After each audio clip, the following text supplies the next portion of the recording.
Hello dear all students, now we are going to discuss about the flower. Actually, without learning a flower, morphology of flowering plant is incomplete, and that we know because the main hero of our chapter is the flower. तो flower, अगर हम flower को study नहीं करते हैं तो इनके बारे में अगर हम डिटेल में स्टडी नहीं करते हैं तो मॉर्फोलॉजी ऑफ फ्लावरिंग प्लांट पढ़ के कुछ फायदा ही नहीं, बिकॉज सबसे इंपॉर्टेंट टॉपिक यही है हमारा चैप्टर में. ठीक है, तो आइए चलिए डिटेल में स्टार्ट करते हैं. फ्लावर क्या है? सबसे पहले डेफिनेशन क्या है? Flower is the reproductive part of a plant body which undergo reproduction by following pollination, pollination and then fertilization and converted into the new plant by modifying into the fruit. तो सबसे पहले ये flower क्या है वो देख लेते हैं. Flower is the highly modified and condensed shoot of a plant which is a reproductive part of a plant body, undergo reproduction, especially sexual reproduction, and then turn into the new plant. Flower plant का सबसे modified, highly condensed part है और ये reproductive part माना जाता है because flower pollination करता है, उसके बाद फर्टिलाइजेशन, सेक्सुअल रिप्रोडक्शन करता है, उसके बाद फर्टिलाइजेशन करता है और फर्टिलाइजेशन होने के बाद उसमें से फ्रूट बनता है और फ्रूट में से नया प्लांट बनता है. फ्रूट में सीड होगी और सीड में से नया प्लांट होगा. तो ये होता है फ्लावर. एक बार फिर से सुन लीजिए. Flower is the highly modified condensed shoot of a plant body, shoot of a plant body which is a reproductive part because it undergo first pollination, then it undergoes sexual reproduction by following double fertilization, then it turn into the fruit, and then fruit get converted into the new plant because fruit generally have a seed. Clear everybody? Okay. For your kind information, generally flower is containing 4 important parts. These parts are male reproductive part stamen, you can call it androecium. Female reproductive part carpel, we also call it as a pistil, yes, or gynoecium. Female reproductive part is carpel, pistil or gynoecium, and male reproductive part is androecium and stamen. And there are 2 other parts. One is the petals, we also called it a group of petals is called corolla, and say 4th part is a sepal, group of sepal is called calyx. मैं आपको ये चारों के बारे में detail में एक के बारे में इंडिविजुअल पढ़ाऊंगा, लेकिन पहले हम ऊपर से पढ़ लेते हैं. So flower is made by the flower is containing 4 parts: male reproductive part androecium, female reproductive part gynoecium, also called carpel, also called pistil. Male reproductive parts androecium, also known as stamen. These are 2 parts, and then petal 3rd part and 4th sepal part. When a flower contains all 4 parts, the flower is called a complete flower. जब flower में androecium, gynoecium, petal, sepal ये चारों के चारों parts available होते हैं, तब हम उस फ्लावर को कहते हैं कंप्लीट फ्लावर. क्या कहते हैं उसे? Complete flower. लेकिन अगर इन चारों में से एक या 2 पार्ट्स अवेलेबल नहीं है तब हम उस फ्लावर को कहते हैं इनकम्प्लीट फ्लावर. क्या कहते हैं? Incomplete flower. When a flower possess all 4 parts androecium, gynoecium, petal, sepal, then flower is called complete flower. But in case if a flower do not have any one of them or either 2 parts is absent, then it is called incomplete flower. Got it? Complete flower means all 4 parts present. Incomplete flower means 1 or 2 parts amongst these 4 parts is absent. Getting guys? चारों के चारों parts present है complete, इनमें से एक या 2 absent है incomplete. ये हो गया पहला concept. Now remember basically in the flower all 4 parts are divided into, in a flower all 4 parts are divided into 2 categories. These categories are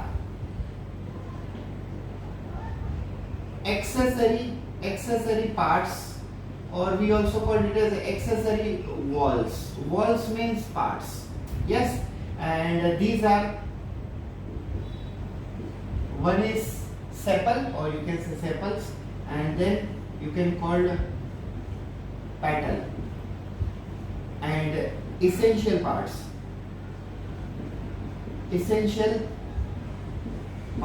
or we can call walls, essential walls.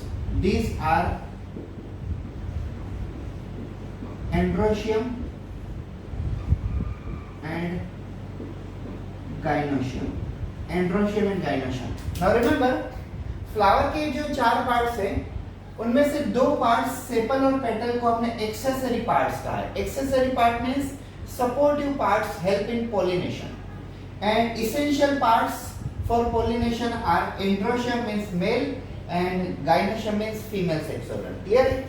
Flower के जो चार parts हैं हमने उन चार parts को दो category में डिवाइड कर दिया हुआ है। तो सबसे पहले पार्ट होते हैं एक्सेसरी पार्ट, जिनको हम सेपल्स और पेटल को एक्सेसरी पार्ट्स में कंसीडर करते हैं, और एसेंशियल पार्ट्स में हम एंड्रोशियम मतलब मेल सेक्स ऑर्गन स्टेमेन और गाइनोशियम मतलब फीमेल सेक्स ऑर्गन कार्पेल या पिस्टिल उसको उसमें कंसीडर करते हैं। ऐसा क्यों?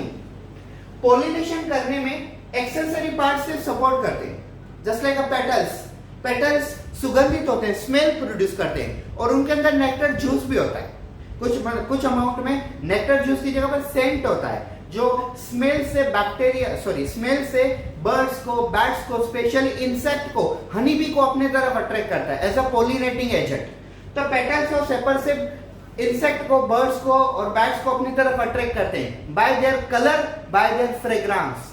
यस गाइस, सो ये सिर्फ सपोर्ट करते हैं पोलिनेशन में, ये पोलिनेशन परफॉर्म नहीं करते, ये सिर्फ अट्रैक्ट करते हैं उनको, पोलिनेटिंग एजेंट को। लेकिन पोलिनेशन किसके बीच में होता है? तो पोलिनेशन की डेफिनेशन क्या है? Pollination is nothing but the transfer of a pollen grain from anther to stigma. अभी एंथर किसका पार्ट है? एंथर है एंड्रोशियम का मतलब स्टेमेन का, और स्टिग्मा किसका पार्ट है?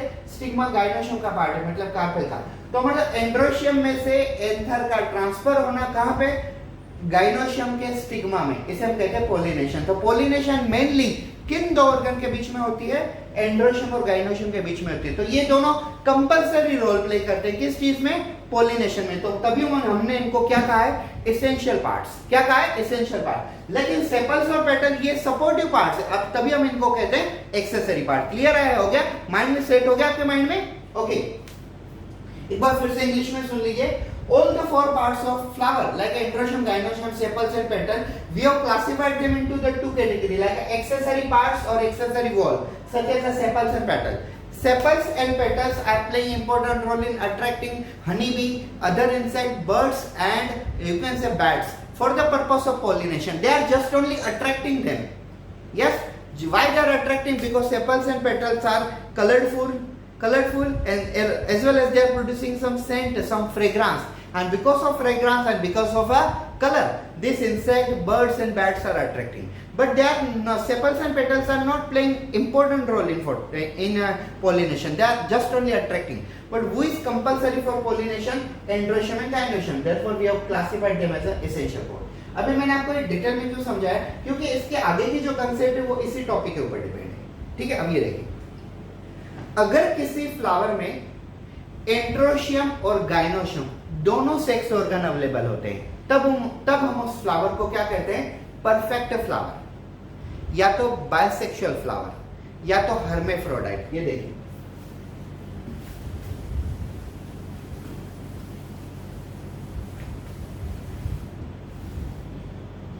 सी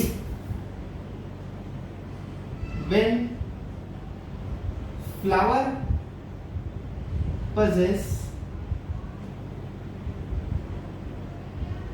both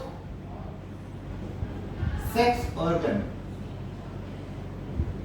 then such flower is called perfect flower, also called bisexual flower और hermaphrodite फ्लावर। अब ये देखिए, मान लो एक प्लांट है, उस प्लांट में जितने भी फ्लावर है सभी के सभी फ्लावर में एंड्रोशियम और गाइनोशियम दोनों अवेलेबल हैं। तो हम ऐसे फ्लावर को क्या कहेंगे? हम ऐसे फ्लावर को कहेंगे परफेक्ट फ्लावर, और उसे हम बाइसेक्सुअल फ्लावर भी कहेंगे क्योंकि दोनों के दोनों सेक्स ऑर्गन उसी में अवेलेबल है, और उसे ही हम हर्मेफ्रोडाइट कहते हैं। Actually hermaphrodite word is most probably suitable to the animal kingdom, not the plant one. But यहाँ पे उन्होंने दिया हुआ है तो हमें वो वर्ड भी यूज करना है। तो मतलब ऐसे प्लांट में जिसके अंदर मेल और फीमेल दोनों सेक्स ऑर्गन साथ में अवेलेबल होते हैं तो उसे हम कहते हैं परफेक्ट फ्लावर, उसे ही हम कहते हैं बाइसेक्सुअल फ्लावर, उसी को ही हम कहते हैं हर्मेफ्रोडाइट फ्लावर। यस। और अगर ऐसा कोई प्लांट है जिसके अंदर दोनों सेक्स ऑर्गन एक साथ अवेलेबल नहीं है, yes,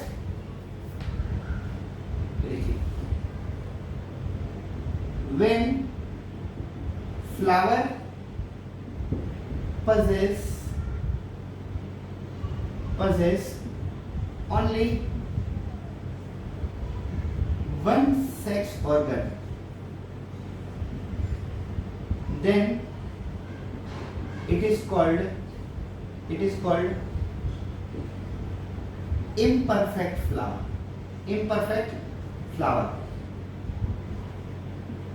or also called unisexual flower. Staminate male, pistillate female. अब यहां पे देखिए आप, अगर कोई ऐसा फ्लावर है जिसमें से मेल ही सेक्स ऑर्गन है या तो फीमेल सेक्स ऑर्गन है, एक ही सेक्स ऑर्गन है, तो उसे हम क्या कहेंगे? उसे हम कहेंगे इम्परफेक्ट फ्लावर। क्या कहेंगे हम उसे? इम्परफेक्ट फ्लावर, या तो उसे हम कहेंगे यूनिसेक्सुअल फ्लावर। अगर दोनों सेक्स ऑर्गन अवेलेबल है तो उसे हम कहेंगे परफेक्ट फ्लावर, बायसेक्सुअल फ्लावर या तो हर्मेफ्रोडाइट फ्लावर। लेकिन अगर दोनों में से एक ही सेक्स ऑर्गन अवेलेबल है तो उसे हम क्या कहेंगे? Imperfect flower. परफेक्ट की जगह पर उल्टा, परफेक्ट की जगह पर उल्टा इम्परफेक्ट फ्लावर, और बायसेक्सुअल की जगह पर भी उसका उल्टा है, यस, यूनिसेक्सुअल फ्लावर। वह यूनिसेक्सुअल फ्लावर में अगर सिर्फ मेल सेक्स ऑर्गन है तो उसे हम क्या कहेंगे? उसे हम कहेंगे staminate flower.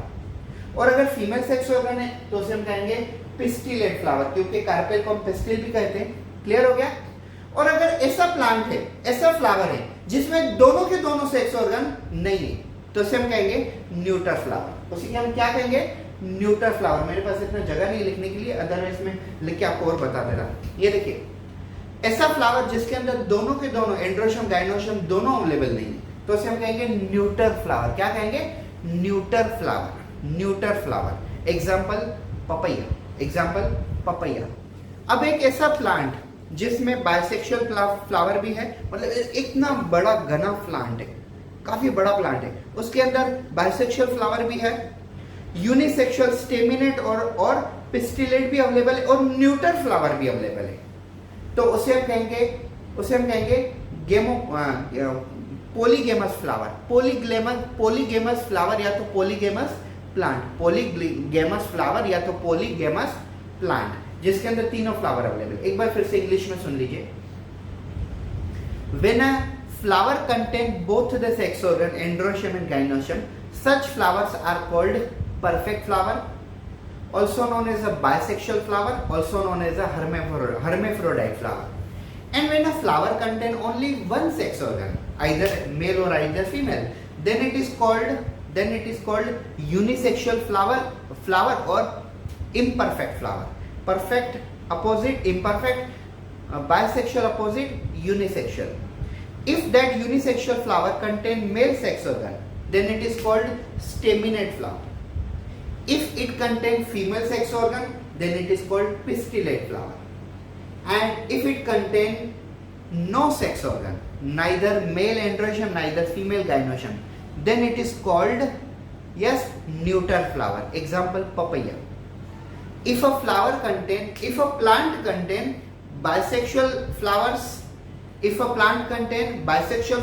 unisexual flower and neuter flower all together in a same plant, then such plant is called polygamous plant. Such plant is called polygamous plant. I hope so आपको ये सभी कंसेप्ट समझ में आ गई। मैंने आपको क्या कहा स्टार्टिंग में?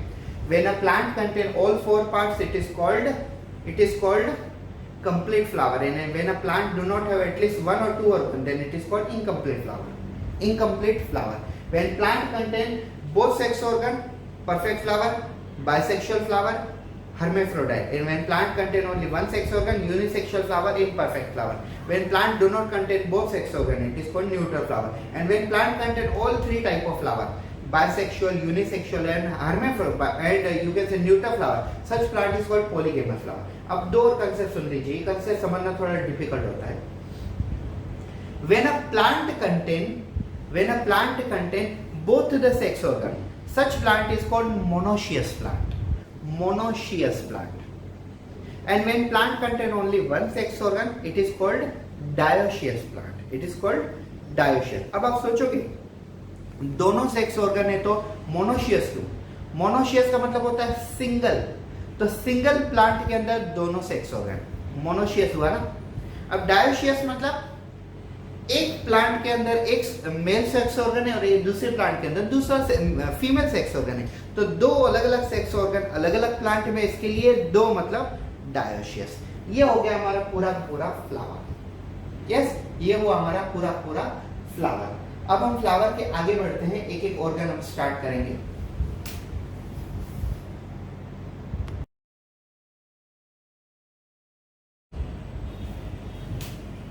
हेलो गाइस, अब मैं आपको समझाने वाला हूं टाइप्स ऑफ फ्लावर. ऑलमोस्ट आपके डायग्राम में दिख ही रहा है आपको कि तीन प्रकार के फ्लावर हैं, हाइपोगाइनस, पेरीगाइनस, एपिगाइनस. तो तीनों के बारे में प्रॉपर्ली समझ लीजिए. सबसे पहले देखिए हाइपोगाइनस, फिर आता है पेरीगाइनस और फिर आता है epigynous. So we have a three kind of a flower: hypogynous, perigynous and epigynous. I'll tell you in a proper way that आप कभी भी नहीं भूलोगे. Yes, ये समझना काफी इजी हो जाएगा आपको. हाइपो का मतलब होता है बिलो. यस, पेरी का मतलब होता है सेंटर और इपी का मतलब होता है अबव. यस, अब गाइनस का मतलब होता है फीमेल पार्ट. फीमेल पार्ट क्या इंडिकेट करेगा? ओवरी. यहाँ पे ओवरी, यहाँ पे भी ओवरी. अब ये देखिए हाइपोगाइनस मीन्स बिलो ओवरी. अब बिलो ओवरी ये देखिए, ये है ovary. Hypogynous is a type of a flower. Hypogynous is a type of flower in which ovary is a superior. मतलब ovary ऊपर है. Ovary is a superior and other parts are located below, such as the androecium, petals and sepals. Yes, hypogynous is a type of a flower in which ovary is located at the top and androecium, petals and sepals are located below, and therefore this type of flower ovary is a superior. अब आप यहाँ पे epigynous में देखिए. Epigynous is a type of a flower in which अब यहाँ पे देखिए, epi means above, gynous means gynoecium. Gynoecium is represented by ovary. Epigynous is a type of a flower in which androecium, petals and sepals are located above and ovary is located below. Ovary is located below. आप लोग confuse किस में हो सकते हो पता है? आप सोचोगे एपिगाइनस मतलब ओवरी ऊपर है. ओवरी ऊपर नहीं है, बाकी ये पार्ट्स ऊपर है. किसके ऊपर है? ओवरी के ऊपर है. अगर यहाँ पे देखिए ओवरी नीचे है ना और पार्ट्स ऊपर है, तो अगर ओवरी नीचे है तो इसे हम क्या कहेंगे? Inferior ovary. और यहाँ पे देखिए ओवरी ऊपर है और बाकी के पार्ट्स नीचे हैं, तो इसे हम क्या कहते हैं? हाइपोगाइनस. और पेरीगाइनस में ओवरी सेंटर पे है, सेपल, पेटल्स और एंड्रोशियम ये भी सेंटर पे है. एक बार फिर से समझ लीजिए. Hypogynous is a one type of a flower in which ovary is located at the top and androecium, petals and sepals are located below the ovary. This type of arrangement is called hypogynous and ovary is a superior ovary. Whereas epigynous is a type of a flower in which ovary is located below and androecium, petals and sepals are located above. This type of flowers are called epigynous flower and ovary is a inferior because located below. Center ovary किसमें होती है? Perigynous. Perigynous is a type of a flower in which ovaries are located at the center and androecium, sepals and petal. Androecium, sepals and petal, they are also located close to the ovary, center to the ovary. Therefore this is type of a arrangement is called perigynous and ovary center. Ovary ऊपर, बाकी के parts नीचे. Superior ovary, parts सभी नीचे. Ovary inferior, ovary नीचे और parts ऊपर. और ओवरी और बाकी पार्ट सभी सेंटर में। तो इस प्रकार का हम कहते हैं हाइपोगाइनस, जिसमें ओवरी ऊपर होती, पार्ट्स नीचे। पेरिगाइनस सभी सेंटर पे होते हैं। इपिगाइनस ओवरी नीचे और पार्ट्स ऊपर होते हैं। ये है 3 टाइप के flower.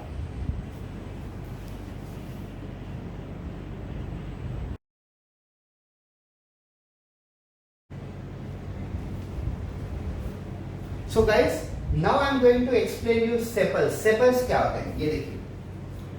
Sepal is nothing but the outermost covering of a flower. Sepal is the outermost greenish color outer covering of a flower. When we are talking about single, then we are calling as a sepal. Means single unit of sepal is called sepal, but group of a sepal is called calyx. Group of sepal is called calyx. मतलब अगर हम single के बारे में बात करते हैं तो हम उसे कहेंगे सेपल, लेकिन अगर हम उनके ग्रुप के बारे में, उनके पूरे के पूरे ग्रुप के बारे में डिस्कस करें, मतलब एक फ्लावर में भी 4 या 5 सेपल्स हो सकती है, 6-7 भी हो सकती है, 3-4 भी हो सकती है।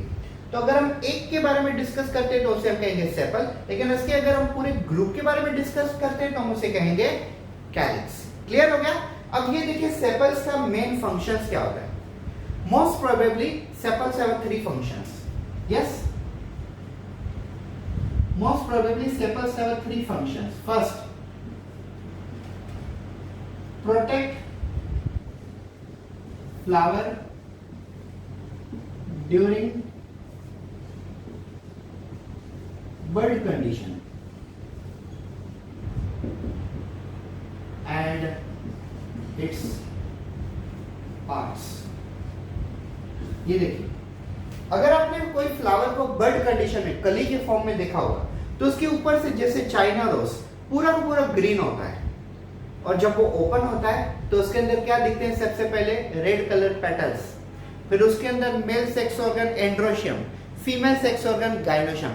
तो एंड्रोशियम, गाइनोशियम और पेटल्स ये तीनों के तीनों अंदर होते हैं, और उनके ऊपर कवरिंग किसकी होती है? सेपल्स की होती है। तो सेपल्स क्या करते हैं? सबसे पहले सेपल्स फ्लावर को प्रोटेक्ट करते हैं और उनके पार्ट्स को प्रोटेक्ट करते हैं, स्पेशली बड कंडीशन में। Sepals are greenish outermost covering of the flower and main function, first function of a sepal is to protect the flower during bud condition and its parts also, like androecium, gynoecium. Androecium and gynoecium are covered by the petal and petal is covered by the sepal. So total androecium, gynoecium and petals are covered by the sepal or calyx during the bud condition. Second, as it is green in color, it can carry out photosynthesis as well as sepals are green in color, they can also carry out photosynthesis process. Just because they are green in color, they are containing chlorophyll pigment, they can attract light, they can convert light into the chemical like a glucose, so they can also do photosynthesis. It's a second function of sepals, or you can say calyx. Third function, now third function is something different, can attract pollinating agent. अब आप सोचोगे कि sepals तो green colour के हैं, तो वो pollinating agent को कैसे अट्रैक्ट करते हैं? याद रखो, कभी कभी ऐसे फ्लावर होते हैं जिनके अंदर सेपल्स कलरफुल होते हैं, और उन सेपल्स को हम कहते हैं पेटलोइड सेपल्स, मतलब पेटल्स के जैसे सेपल्स। तो अगर ये कलरफुल हो जाते हैं तो ऑब्वियसली पोलिनेटिंग एजेंट को भी अट्रैक्ट करेंगे। समझ में आई बात? There are certain plants, there are certain flowers in which sepals are not green in color but they are different colorful in color, and just because they are having different color they are called petaloid sepals. They are called petaloid sepal, means sepals like a petals, they are called petaloid sepals, and so they can also attract the pollinating agent. Now 3 things also I wanted to add in this topic. See, when sepals are fused to each other then it is called gamosepalous. अगर sepals fuse है, yes fuse है, fuse मतलब jointed है, तो उसे हम क्या कहेंगे? गेमोसेपलस। और अगर पेटल्स सेपल्स फ्री हैं तो उसे हम क्या कहेंगे? polysepalous. When all the sepals are well connected to each other, they are stick to each other, it is called gamosepalous. But when they are free from each other, it is called polycephalus. अगर सभी sepals एक दूसरे के साथ चिपके हुए चिपक गए तो उसे हम कहेंगे मतलब फ्लावर ओपन होने के बावजूद भी वैसे ही रहते हैं तो उसे हम कहेंगे गैमोसेपलस। और अगर सभी फ्री है तो उसे कहेंगे पोलीसेपलस। तो आप फ्री का मतलब पोली याद रखो और फ्यूज का मतलब गैमो याद रखो। और अगर पेटल्स है तो उसे पेटलस और अगर सेपल्स है तो उसे सेपलस वर्ड याद रखना है, बाकी कुछ नहीं। हाँ, एक और चीज सबसे आखिरी में, sometime what happen when flower get converted into fruit or vegetable, sepals still remain in some cases like a brinjal, guava and sapota means chiku. आपने देखा होगा कि कभी-कभी फ्लावर का फ्रूट में कन्वर्ट हो जाने के बावजूद भी सेपल्स उनके साथ में ही रहते हैं। तो ऐसे सेपल्स को हम कहते हैं परसिस्टेंट सेपल। क्या कहते हैं उसे? Persistent sepal. और ऐसे परसिस्टेंट सेपल जैसे ब्रिंजल में आपको दिखेंगे, गुआवा में दिखेंगे और चिक्कू में भी, सपोटा में भी दिखेंगे। तो ये हमारे सेपल्स।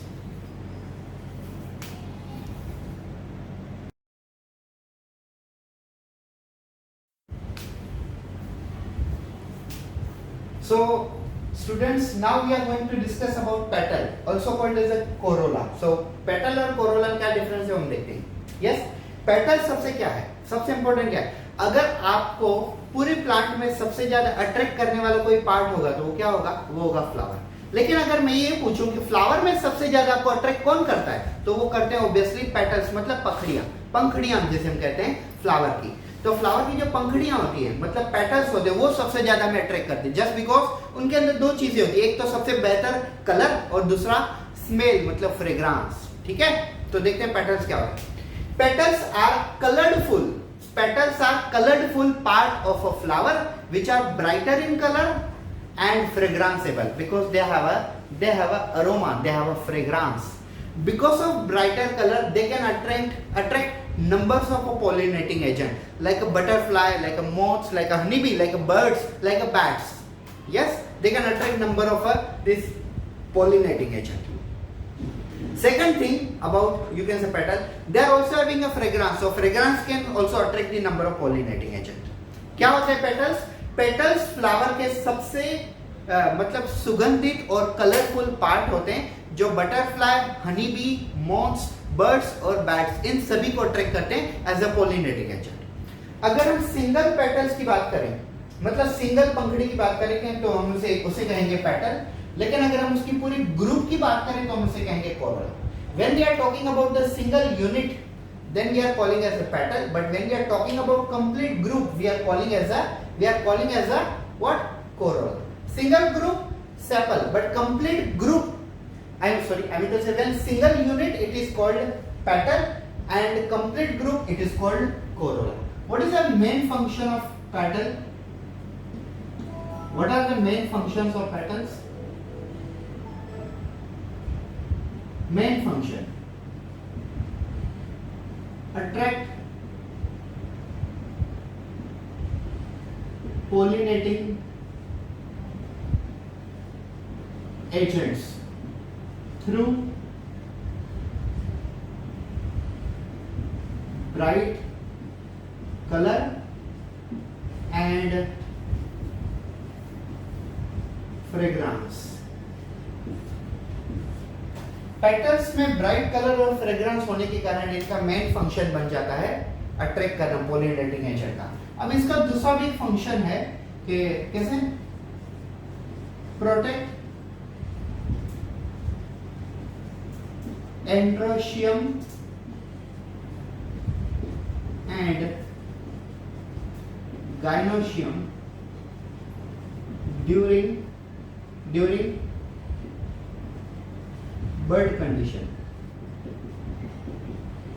अब आप ये देखिए कि सेपल का फंक्शन है बर्ड कंडीशन में फ्लावर को प्रोटेक्ट करना। तो कैसे? सबसे बाहर होते हैं सेपल, उसके अंदर होते हैं पेटल, उसके अंदर होते हैं एंड्रोशियम गाइनोशियम। तो सेपल, एंड्रोशियम गाइनोशियम और पेटल तीनों को कब प्रोटेक्ट करता है? लेकिन पेटल किसे प्रोटेक्ट करती है? पेटल एंड्रोशियम और गाइनोशियम को अंदर प्रोटेक्ट करती है। कैसे? कहा मतलब कब? बर्ड कंडीशन में। Main function of sepal is to protect androecium, gynoecium and petal during bud condition. But main function of petals is to protect the flower during bud condition, especially which two part, androecium and gynoecium, because they are located inside the petals. Clear everybody? Now, when petals are fused, then it is called then it is called gamopetalous, and when they are free, it is called polypetalous. It is called polypetalous. ये चीज देखिए, when petals are fused to each other, चिपक गए होते हैं अगर petal, तो उसे हम कहते हैं गैमोपेटलस. लेकिन अगर पेटल सब एक दूसरे से अलग अलग हैं, फ्री है, तो उसे हम कहते हैं पॉलीपेटलस. पॉलीपेटल, जैसे आप अगर आप देखो रोज और लोटस, तो इसमें सब एकदम फ्री होते हैं, ठीक है. चाइना रोज में चिपक गए होते हैं, तो इसे हम कहते हैं gamopetalous when they are fused to each other, and when they are free from each other, it is called polypetalous. Clear guys? This is what all about the petals.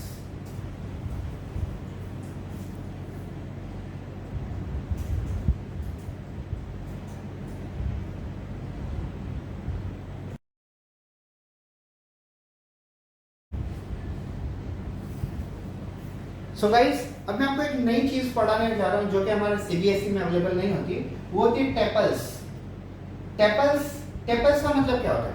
C, in some cases, in some flower, sunflower नहीं है, pronunciation सुन लीजिए properly, sunflower नहीं बोल रहा मैं, इन some flower, कुछ flower में ऐसा होता है हम सेपल्स और पेटल्स को डिफरेंशिएट ही नहीं कर सकते. हम अंदाजा लगा ही नहीं सकते कि ये सेपल्स है या तो पेटल्स है. तो उस वक्त हम क्या उसे क्या कहते हैं? उसे हम कहते हैं टेपल्स. ठीक है. In some flower we can't differentiate between sepals and petals, and therefore we are calling them as a tepal. See, sepal identity is a green and petals identity is a colorful, but there are certain flower in which there is a slightly green color and there is a slightly mixed color. So neither we can say it is a petal nor we can say it is a sepal. So confusion is solved by giving a new name that is called tepal. Like a group of a sepal is called calyx and group of a petal is called corolla. Yes, group of sepal is called calyx and group of petal is called corolla. Same way, group of tepal is called perianth. Group of tepal is called perianth. Clear है? तो sepals और petal का जो mix function है ना, वो perianth का बन जाता है. मतलब सेपल और पेटल का जो फंक्शन होता है वो टेपल का बन जाता है. मतलब कैलिक्स और कोरोला का जो फंक्शन है वो पेरियांथ का बन जाता है. Just like the main function of sepal and petal is to attract the pollinating agent, so that is also the function of tepal or perianth. Second function, protect the flower during bud condition and protect the flower from injury, mechanical injury. That is also function of a tepal and perianth because it is a function of sepal and petal. Yes, and when tepals are free, it is called polytepalous, and when tepals are fused, it is called gamotepalous. Like a sepal and petal में भी हमने ऐसे ही कहा, gamocephalous, gamopetalous, polycephalous, polypetalous. Same way, when tepals are fused to each other, it is called gamotepalous, and when tepals are free from each other, it is called polytepalous. Just because single unit is called tepal and complete group is called perianth. I hope so आप लोगों को भी clearly समझ में आ गया होगा. अगर simple logic देखिएगा, अगर आपको एक फ्लावर में दिखा दो हाथ में और आपसे पूछो कि इसमें सेपल कौन से और पेटल कौन से, तो अगर ये सेपल कलरफुल हुए और थोड़े बहुत ग्रीन भी है तो आप सोचोगे अगर इसमें सेपल और पेटल तो समझ में ही नहीं आ रहे, तो उस वक्त हम क्या कह सकते हैं उसे, हम उसे टेपल कह सकते हैं और उनके ग्रुप को हम कहेंगे perianth. Clear?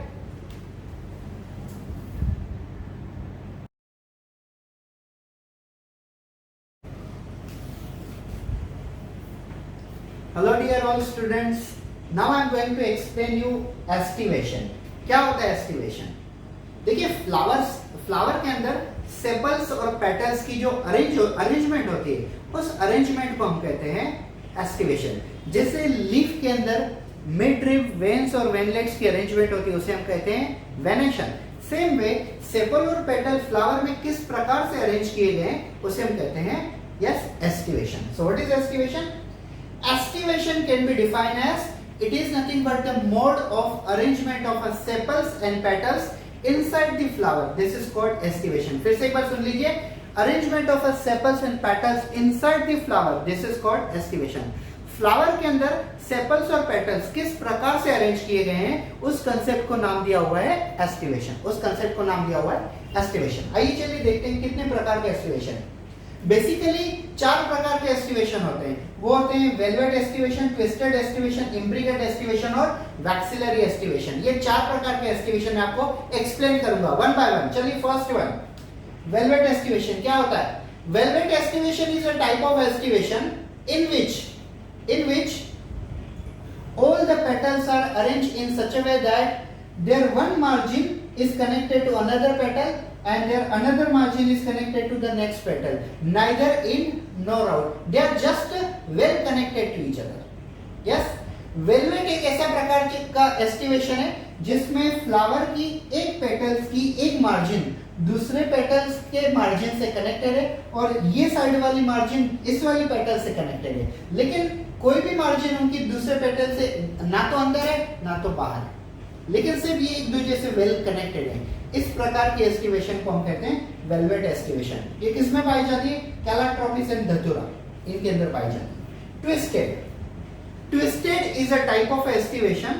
Twisted is a type of estivation in which one margin of a petal is inside to the another petal and one margin is outside to the another petal. So every petal have a one margin inside to another petal and another margin outside to the another petal. Yes, and all these petals are having same kind of a pattern. Twisted एक ऐसा प्रकार का aestivation है जिसमें petals की दो margin में से एक मार्जिन टोटल अंदर होती है और एक मार्जिन बाहर होती है. आप यहाँ पे देखिए, ये वाली मार्जिन अंदर है और ये वाली बाहर है. इस पेटल की ये वाली अंदर, ये वाली बाहर है. इस पेटल की वाली अंदर, ये बाहर है. इस पेटल की वाली मार्जिन अंदर, ये बाहर. इस पेटल की ये वाली मार्जिन अंदर है और ये वाली बाहर. मतलब एक मार्जिन अंदर एक बाहर, एक मार्जिन अंदर एक बाहर, इसके लिए उसे कहा है ट्विस्टेड. एग्जांपल है उसके चाइना रोज और cotton plant. Imbricate estivation. Imbricate estivation is a type of estivation in which one petals both margins are totally in and one petals both margins are totally out and remaining 3 petals are showing twisted pattern. Remaining 3 petals are showing twisted arrangement or twisted pattern. Imbricate एक ऐसा estivation है जिसके अंदर imbricate एक ऐसा estivation है जिसके अंदर एक पेटल्स के दोनों मार्जिन बिल्कुल अंदर और एक पेटल्स के दोनों मार्जिन बिल्कुल ही बाहर है. एक पेटल्स के दोनों मार्जिन बिल्कुल अंदर है और एक पेटल्स के दोनों मार्जिन बिल्कुल बाहर है और बाकी के जो 3 पेटल्स है उनकी ट्विस्टेड जैसी अरेंजमेंट है. एक पेटल बाहर, एक अंदर, एक पेटल बाहर, एक अंदर. तो ऐसे हम कहते हैं इम्ब्रिकेट एस्टिवेशन. एग्जांपल है हमारे सामने केशिया और बुनिया. Vexillary aestivation. Waxillary estivation is also called as a Carina estivation because in this the arrangement of flower is such a way that first 2 petals are inside the other 2 petals and these 2 petals in middle one are totally covered by the upper large petal. This is waxillary estivation. Waxillary कैसा estivation है? Waxillary कैसा estivation जिसमें पहले 2 petal दूसरे 2 petal के अंदर है और वो वाले दो पेटल एक बड़े वाले पेटल के कवर है. तो इसे आप कहते हैं वैक्सिलरी एस्टिवेशन है, carina type of aestivation. Example है पी और बी. सो क्या आपने समझ लिया? Aestivation is nothing but the arrangement of a sepals and petal inside the flower is called aestivation. Sepal और पेटल फ्लावर के अंदर कैसे अरेंज है इसे हम कहते हैं एस्टिवेशन. 4 प्रकार के हमने एस्टिवेशन देखा. ट्विस्टेड जिसमें सभी पेटल एक दूसरे की मार्जिन से कनेक्टेड है, ना तो अंदर है ना बाहर है. ट्विस्टेड एक ऐसा एस्टिवेशन जिसमें एक मार्जिन अंदर है और एक बाहर है. इम्ब्रिकेट एक ऐसा एस्टिवेशन जिसमें एक पेटल के दोनों मार्जिन अंदर, एक पेटल के दोनों मार्जिन बाहर है और बाकी तीनों ट्विस्टेड के जैसे अरेंजमेंट दिखाते हैं. और वैक्सिलरी एक ऐसा एस्टिवेशन जिसमें पहले 2 पेटल वो कवर करते हैं, दूसरे 2 पेटल और एक आखिरी पेटल उन चारों को कवर कर लेती है. तो ये है वैक्सिलरी एस्टिवेशन. तो ये था हमारा topic aestivation.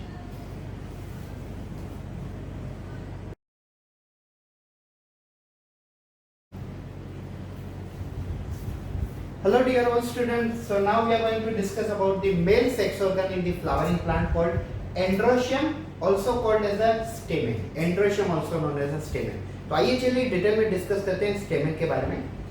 Androecium is the male reproductive part of a flowering plant. It is also known as a stamen, as its second name. Androecium have three main parts. First part is the anther, second part is the filament, and third part is also here, that is called connective. It's called connective. So first is anther, second one is connective, and third one is filament. Filament is connected to anther via connective. Filament is connected to anther via connective. Yes? अब आप एक चीज याद रखिए, when stamens पूरे के पूरे stamen, when stamens are, मतलब stamen में भी the single, unistaminate, stamen में भी two, में भी bistaminate, stamen में भी three, tristaminate, stamen में भी many, we call polystaminate. अगर एंड्रोशियम में एक ही स्टेमन है तो उसे हम कहेंगे यूनिस्टेमिनेट, दो है तो उसे हम कहेंगे बायस्टेमिनेट, तीन है तो उसे हम कहेंगे ट्राइस्टेमिनेट, तीन से ज्यादा है तो उसे हम कहेंगे पॉलीस्टेमिनेट। अगर सभी के सभी स्टेमन एक दूसरे से चिपके हुए तो उसे हम कहेंगे इपीपेटलस। लेकिन अगर सभी स्टेमन एक दूसरे से फ्री है तो उसे हम कहेंगे यस पॉलीएंड्रस। क्लियर? फ्री है तो पॉलीएंड्रस, सब चिपके हुए थे इपीपेटलस। क्लियर हो गई ये सब चीजें ना? Androecium has a three part, anther, connective, filament. Let's talk their parts one by one. First, filament. I am going to tell you about filament.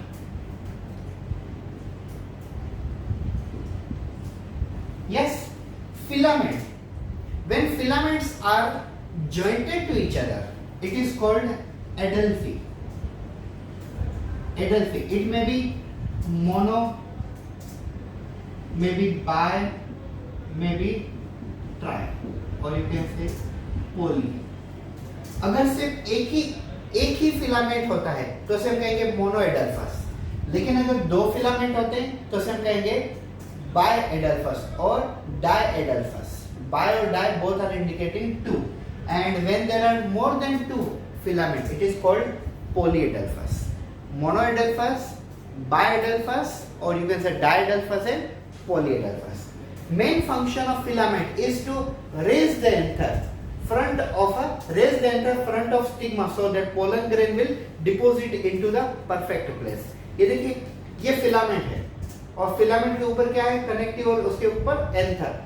ठीक है, तो एंथर में से पोलन ग्रेन नीचे गिरता है, तो नीचे अगर स्टिग्मा यहाँ पे और एंथर यहाँ पे, तो पोलन ग्रेन तो नीचे गिर जाएगा, लेकिन पोलन ग्रेन एंथर में होता है, तो फिलामेंट का काम है एंथर को स्टिग्मा के पास में लेके जाना, ताकि जब पोलन ग्रेन गिरे तो डायरेक्टली स्टिग्मा के अंदर गिरे. तो मेन फंक्शन होता है फिलामेंट का एंथर को स्टिग्मा के सामने प्रोजेक्ट करना. The main function of a filament is actually the sterile part, it is not involved in the pollination. It do not produce any gametes. It is involved in pollination but supportive nature. Yes, main function of filament is to project the anther front of a stigma so that when a pollen grain will fall down from the anther, it should directly enter into the mouth of stigma. It should not fall down anywhere else. Otherwise, pollination probability or chance will be rejected. It will not be done. Yes. Connective is also the sterile part, which is only help in attachment of filament to the anther. Main part is anther. सबसे important part क्या है यहाँ पे? सबसे important part है anther. क्यों सबसे important part क्यों anther? Because anther reproductive part है. Anther is fertile. What is fertile? Can produce gamete. Anther is the fertile part of androecium. Anther is the fertile part of androecium. If you see it from front side, then it is looking like a diathecus because it is divided into two parts. It is diathecus. But if you cut in a lateral section, then you will come to know it is divided into four parts. So it is called tetralocular. From you can say one side, it is looking like a diathecus. But if you see it from the lateral section, then it is tetralocular. Why it is called tetralocular? Because there are four locules in the anther. Therefore, it is called tetralocular. This locule, this is called locule, also called microsporangium. microsporangium. Locule is also called tetrasporangium. Locule is also called microsporangium, and inside this microspore means pollen grains are developed. By which process? By process called microsporogenesis. ठीक है, ये देखिए, anther is a fertile part of a androecium which produce male gamete. Which gamete?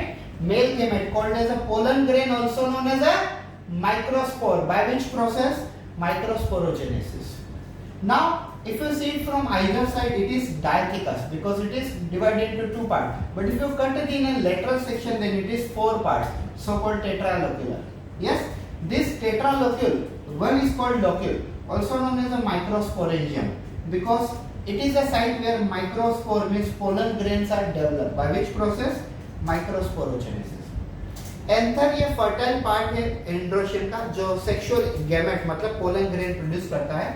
अगर इसे हम side से देखें तो ये दो पार्ट्स में, इसे हम डायथेकस कहते हैं. लेकिन अगर लॉन्जिट्यूडिनल सेक्शन करते हैं, लेटरल सेक्शन में कट करते हैं, तो ये उसमें चार पार्ट्स होते हैं, तभी हम इसको कहते हैं टेट्रालोक्यूलर. उसमें से एक को हम कहते हैं लोक्यूल, मतलब चारों को लोक्यूल ही कहते हैं, इसके लिए टेट्रालोक्यूल है.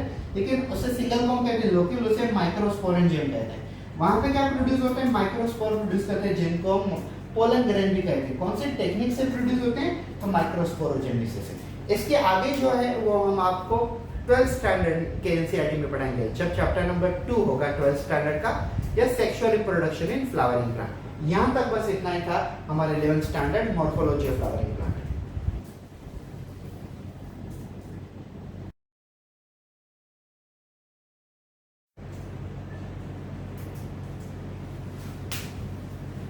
So guys, now we are going to discuss about female reproductive part of flower.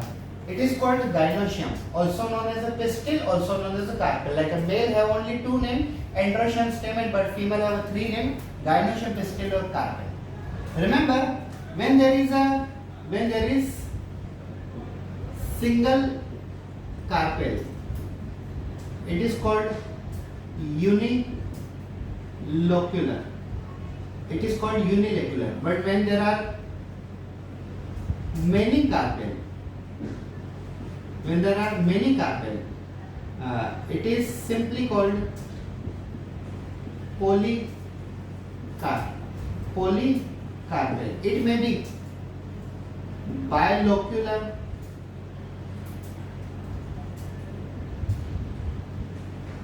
it may be trilocular, it may be pentalocular. मतलब अगर गाइनोशियम में एक ही कार्पेल है तो उसे हम कहेंगे यूनिलोक्यूलर, और अगर उसमें ज्यादा है तो उसे हम कहेंगे पॉलीकार्पेल, मतलब पॉलीलोक्यूलर. तो उसमें दो होते हैं तो उसे हम कहेंगे बायोलोक्यूलर, तीन होते हैं तो उसे हम कहते हैं ट्राइलोक्यूलर, और पांच होते हैं तो उसे हम कहते हैं pentalocular. Clear? Generally gynoecium is having a three part: stigma, style and ovary. Let's start with the stigma. Stigma is a cup shape, or you can say funnel shape structure, which have a nectar juice, and because of a nectar juice also pollinating agents like birds, bat, insect, honeybee, moths, butterfly, they comes to suck the nectar juice from the stigma. And pollen grain, when it comes to the stigma, it deposited on the wall of stigma and stick on the wall of stigma and absorb nutritive substance, sugary substance from stigma and undergo development. Gynoecium के तीन parts होते हैं: stigma, style और ovary.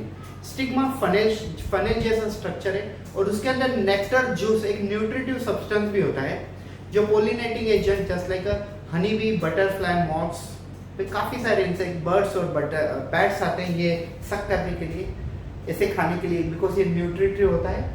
और pollen grain जब pollination के time पे आता है तो स्टिग्मा के अंदर ही डिपॉजिट होता है उनके वॉल पे, और वहीं पे उसकी डेवलपमेंट होती है, और वहां से जनरली पोलन ट्यूब भी फॉर्म होती है. Style is a one tube like a structure which carry pollen grain from stigma towards the ovary inside the ovary. Style एक ऐसा ट्यूब जैसा ऑर्गन है जिसका मेन फंक्शन होता है पोलन ग्रेन को और पोलन ट्यूब को स्टिग्मा में से कैरी करके डायरेक्टली ओव्यूल के अंदर, ओवरी के ओव्यूल के अंदर ट्रांसफर करना, ये जो उसका काम होता है। स्टिग्मा और स्टाइल ये दोनों स्टेराइल होते हैं, इनका गैमेट प्रोडक्शन में कोई भी रोल नहीं होता है। Ovary, ovary is the main fertile part of a gynoecium because it has a ovule inside that, which is a main reproductive part for the pollination, for the double fertilization in angiosperm. This ovary contain ovule, and this ovule has a megasporangium. Megasporangium is a site where megaspore or egg is developed. Just like in a male, there was a microsporangium which was undergoing microsporogenesis for production of pollen grain or microspore. In case of female, ovule have a megasporangium which undergo megasporogenesis for the production of egg or female gamete. This is ovary.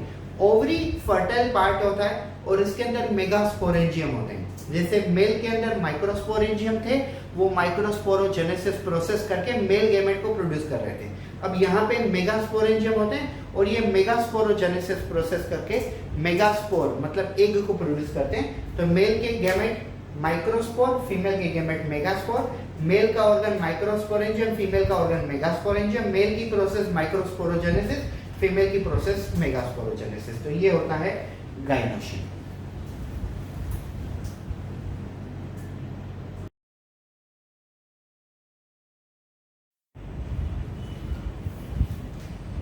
Hello guys, so now we are going to discuss about placentation. This one is placentation. So what is placentation?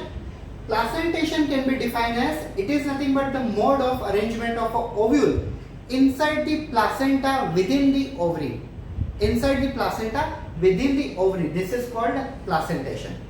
Placentation का मतलब होता है कि ovary के अंदर जो placenta है उसके अंदर ओव्यूल किस प्रकार से अरेंज है, कहां से प्रोड्यूस होता है, किस प्रकार से उसकी अरेंजमेंट है, उसे हम कहते हैं placentation. Placentation can be defined as, it is nothing but the mode of arrangement of a ovule inside the placenta within the ovary. This is called placentation. फिर से एक बार डेफिनेशन क्लियरली सुन लीजिए। Placentation is nothing but mode of arrangement of a ovule in the placenta within the ovary. It is called placentation. मतलब ovary के अंदर जो placenta है उस प्लासेंटा के अंदर ओव्यूल कैसे अरेंज किया गया हुआ है उसे हम कहते हैं placentation. There are four type of placentation. You can see marginal, axial, parietal and basal. First one, marginal. Marginal is a type of placentation in which ovules are arranged at one margin in a unilocular ovary. Ovules are produced or arranged in a one margin in a unilocular ovary. Example of marginal placentation is a P and B. Marginal एक ऐसा प्रकार का placentation है जिसमें ovule एक margin से produce होता है और वो यूनिलोक्युलर ओवरी में पाया जाता है। एग्जाम्पल है उसके P और B। उसके बाद एक्साइल प्लासेंटेशन। एक्साइल प्लासेंटेशन एक ऐसे प्लासेंटेशन है जिसमें काफी सारे ओव्यूल सेंटर में से प्रोड्यूस होते हैं और ये मल्टीलोक्युलर ओवरी में पाए जाते हैं। Axile is a kind of placentation in which many ovules are produced at the centre and it is almost found in multilocular ovary. Example is China rose. काफी सारे एग्जाम्पल हो सकते हैं, मैंने एक दो लिखे हुए। Then parietal placentation. Parietal is a type of a placentation in which ovules are produced from the margin, but there are many and it is found in unilocular multicarpus. Unilocular multicarpus. Example papaya and cucumber. Parietal एक ऐसा placentation है जिसमें काफी सारे ovule margin में से निकलते हैं। एग्जाम्पल है उसका पपैया और कुकुम्बर। अब बेसल प्लासेंटेशन से तो आप मतलब समझ ही गए हो। Basal placentation is a type of placentation in which ovule is produced at the base. Example sunflower. Basal एक प्रकार का placentation है जिसमें ओव्यूल नीचे बेस की तरफ प्रोड्यूस होता है और उसका एग्जाम्पल होता है सनफ्लावर। तो ये चार प्रकार के प्लासेंटेशन हो गए। Yes, first one is marginal, axile, parietal and basal.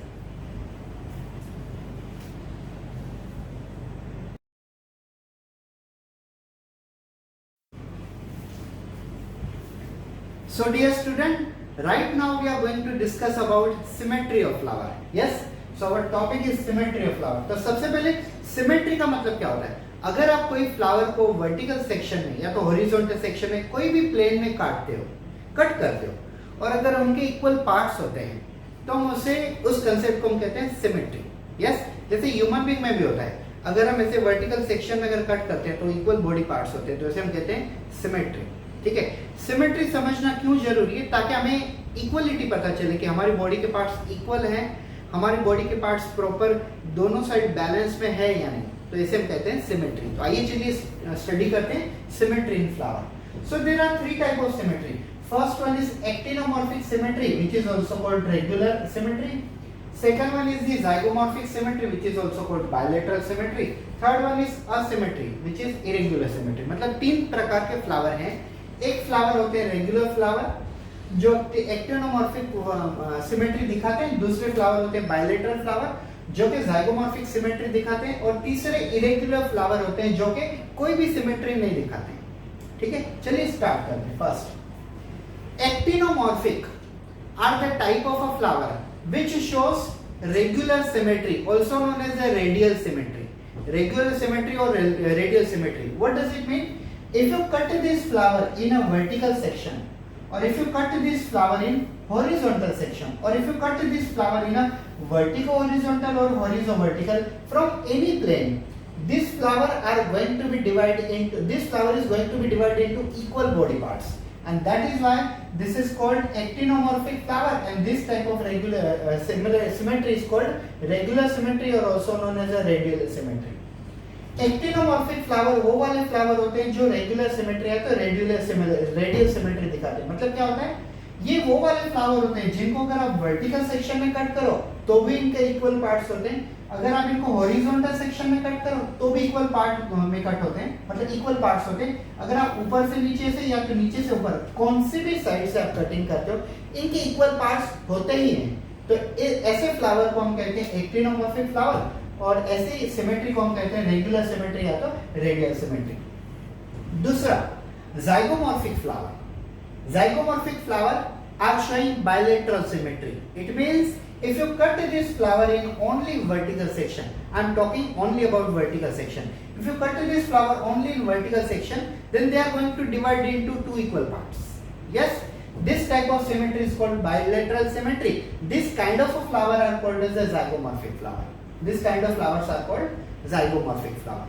Yes, bilateral symmetry वो वाली सिमेट्री होती है जिसमें अगर आप फ्लावर को ऊपर से नीचे की तरफ, मतलब सिर्फ वर्टिकल सेक्शन में कट करते हो तो उनके बॉडी के इक्वल 2 पार्ट्स होते हैं, और ऐसे फ्लावर को हम कहते हैं जाइगोमॉर्फिक फ्लावर, और ऐसे सिमेट्री को हम कहते हैं bilateral symmetry.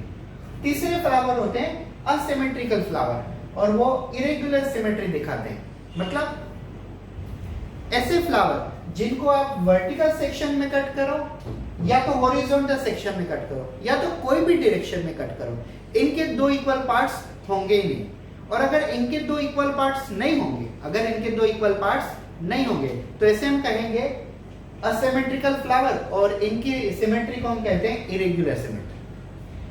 Asymmetrical flowers are those flower in which if you cut them in a vertical section, or if you cut them in horizontal section, then they are not at all going to divide into equal parts. Such kind of flowers are called as asymmetrical flower, and this kind of a symmetry is called irregular symmetry. So this topic is about symmetry of flower.